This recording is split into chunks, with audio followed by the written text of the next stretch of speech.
Hello, and welcome to this episode of How to Transfer a Motor Skill. I'm Rebecca Bennett, university enthusiast and part-time learning expert. Transfer involves taking skills or knowledge that have been learned and applying them in a different context. Today, we will explore transfer in the context of rope skipping.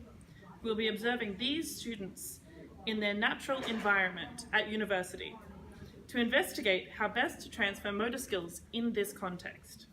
In 2014, Schmidt and Lee described 3 suggestions for maximising the transfer of motor skills. First, Schmidt and Lee suggest to point out similarities or differences between skills. According to Fitz and Posner, this should occur during the initial stage of learning the skill, known as the cognitive stage. There are multiple different ways to skip rope, such as single rope jumping and double dutch. One difference between the 2 methods of skipping is the number of ropes required, which influences the speed the skipper must jump. Also, in single rope skipping, jumping involves one rope swinging in one direction, whereas double dutch jumping involves both ropes going forwards and backwards. Similarities between these methods include the style of jumping. In both instances, one can use a double bounce or a jogging step. Another suggestion made by Schmidt and Lee for promoting transfer of motor skills is to use verbal cues to emphasize transfer. Specifically, if 2 actions have the same underlying structure, they should be labeled similarly. For instance, coaches can provide the verbal cue jump to emphasize to the skipper when to jump and as they are jumping. Jump, jump, jump. This cue is the same for both methods of skipping. Another verbal cue involves find the rhythm. This is said when the skipper is not yet skipping but is preparing to run into the rope.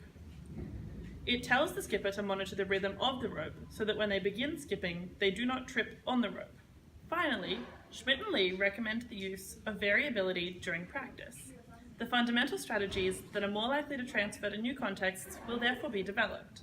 For instance, one can practice in different contexts. One can change the type of rope. For example, one could practice with an extra long piece of spaghetti, with a python they found in their backyard, or with something as simple as an everyday string of fairy lights. You could practice jumping with more than one person in the rope by altering the speed of the rope and by practicing swinging the rope in both directions.